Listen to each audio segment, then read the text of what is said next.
అందరికీ నమస్కారం. శ్రీమాత్రే నమః. ఈ వీడియో మీకు నచ్చినట్టయితే శ్రీమాత్రే నమః అని కామెంట్ చేయండి, లైక్ చేయండి, సబ్స్క్రైబ్ చేయండి. మీకు ఎలాంటి వీడియోస్ కావాలో ఈ వీడియో కింద కామెంట్ చేయండి. స్కంద షష్ఠి కార్తీక మాస శుక్ల షష్ఠి రోజున తమిళనాడులో జరుపుతారు. మన తెలుగు రాష్ట్రాల్లో మార్గశిర మాసంలో సుబ్రహ్మణ్య షష్ఠి జరుపుకుంటాం. కానీ ఈ స్కంద షష్ఠి వేరు, సుబ్రహ్మణ్య షష్ఠి వేరు అని గమనించాలి. ఆది దంపతులైన ఆ శివపార్వతుల కుమారుడైన సుబ్రహ్మణ్యుని ఆరాధించే అతి పవిత్రమైన రోజు ఈ స్కంద షష్ఠి. అయితే ఇక్కడ మనం గుర్తుంచుకోవాల్సిన ఒక ముఖ్య విషయానికి ఏమిటంటే, మనం జరుపుకునే సుబ్రహ్మణ్య షష్ఠి అయినా, తమిళనాడులో జరిపే స్కంద షష్ఠి అయినా రెండిటిలోనూ సుబ్రహ్మణ్యుని ఆరాధన ఒకే విధంగా ఉంటుంది.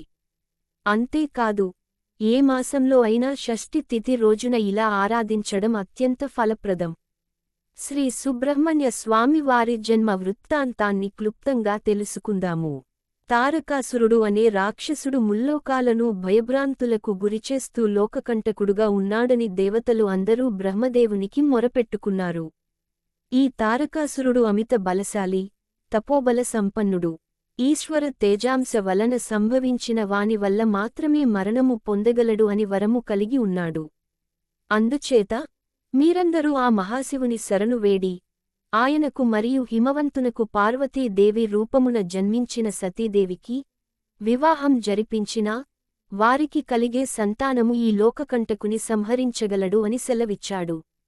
అప్పటికే తపోనిష్టలో ఉన్న పరమశివునికి, వారిని సేవిస్తూ సర్వోపచారములు చేస్తున్న పార్వతీదేవికి మధ్య ప్రణయ బంధాన్ని పెంపొందించే విధంగా మన్మధుడు తన ప్రాణాలను పణంగా పెట్టి ప్రయత్నించాడు. ఈ ప్రయత్నంలో మన్మధుడు తన ప్రాణాలను పోగొట్టుకున్నప్పటికీ పార్వతీ పరమేశ్వర వివాహం సంపన్నమైంది. వారి వివాహానంతరమూ దేవతల విన్నపము మేరకు మన్మధుని పునర్జీవింపజేస్తాడు మహాశివుడు. అటు పిమ్మట పార్వతీ పరమేశ్వరుల ఏకాంత సమయాన అగ్నిదేవుడు ఒక పావురము రూపమున ఆ ప్రణయ మందిరమందు ప్రవేశిస్తాడు.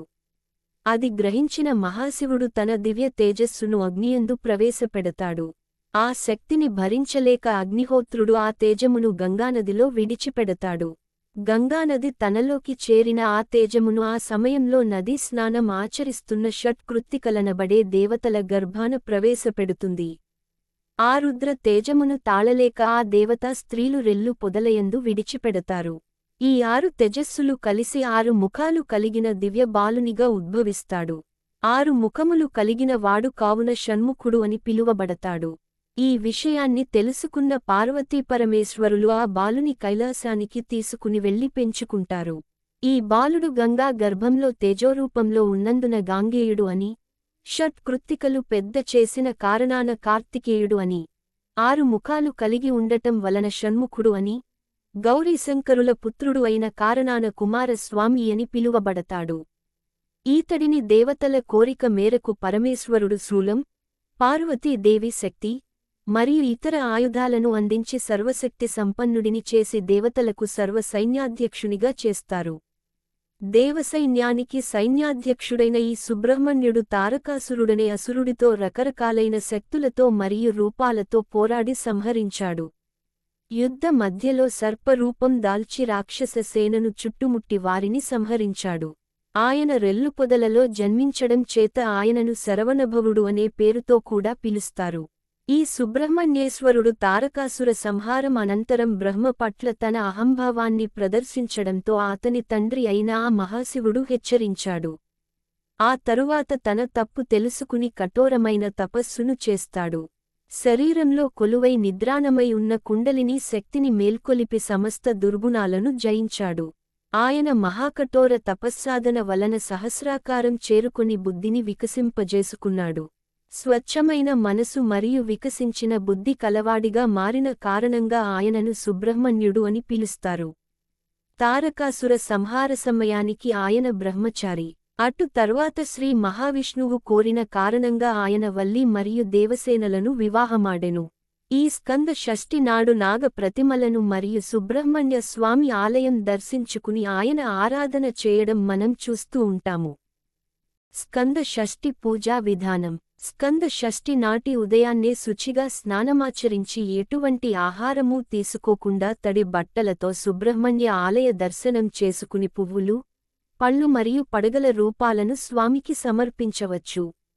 పిండి దీపం అంటే వరిపిండి, బెల్లము కలిపి చేసిన మిశ్రమంతో ప్రమిదలు చేసి, నెయ్యితో దీపాలు వెలిగించాలి. ఇవి ఉదయం మరియు సాయంత్రం వేళల్లో వెలిగించవచ్చు. రోజంతా ఉపవాసం ఉండి సుబ్రహ్మణ్యుని చరిత్ర, స్తోత్రాలు పఠించాలి. వీలైతే సుబ్రహ్మణ్యుని ఆలయానికి వెళ్లి దర్శించుకోవాలి. చలిమిడి, చిమ్మిలి, వడపప్పు నైవేద్యంగా సమర్పించాలి. ఈనాడు వల్లి మరియు దేవసేనాదేవిలతో సుబ్రహ్మణ్య కళ్యాణం కూడా జరిపించడం చూస్తాము. బ్రహ్మచారిగా ఉన్న సుబ్రహ్మణ్యుని ఆరాధన చేసేవారు ఈనాడు బ్రహ్మచారి పూజ చేసి 3 లేదా 5 బ్రహ్మచారులకు పూజాదికాలు అర్పించి బట్టలు పెట్టి భోజనాలు పెట్టడం ఒక ఆచారం. కొన్ని ప్రాంతాలలో షష్ఠినాటి రోజంతా ఉపవాస దీక్షలో ఉండి మరుసటి రోజు అనగా సప్తమి నాడు బ్రహ్మచారి పూజ చేసుకోవడం కూడా చూస్తాము. ఎంతో ప్రసిద్ధి కాంచిన కావడి మొక్కు తీర్చుకునే రోజు తమిళనాట ఎన్నో ప్రాంతాలలో ఈరోజే చూస్తాము. ఈ కావడి కుండలను పంచదార, పాలు, పెరుగు, పూలు, వెన్న, నెయ్యి, తేనె ఇలా వివిధ ద్రవ్యాలతో నింపుతారు. ఈనాటి రోజున సుబ్రహ్మణ్య విగ్రహ ప్రతిష్ఠ చేసిన వారికి సంతాన ప్రాప్తి కలుగుతుందనే నమ్మకం చాలా ప్రాంతాలలో ఉంది. ఈ వ్రతం సందర్భంగా ఎంతోమంది కంబళ్ళు, దుప్పట్లు లాంటివి దానంగా పంచిపెట్టడం చూస్తాము. ఇది ఒకరకంగా సమాజ శ్రేయస్సుగా కూడా చెప్పుకోవచ్చు. చలి మొదలై బీదలు సరైన నీడ లేక ఇబ్బంది పడే ఈ సమయంలో ఇటువంటి దానాలు భక్తులకున్న భక్తిని మరియు సమాజ శ్రేయోదృక్పథాన్ని కూడా చాటి చెప్పుతాయి. ఇంతటి పవిత్రమైన రోజున సుబ్రహ్మణ్య స్తోత్రాలు మరియు సంతాన సాఫల్యం కలగజేసే షష్ఠి దేవి స్తోత్రం పఠించడం అత్యంత ఫలప్రదం.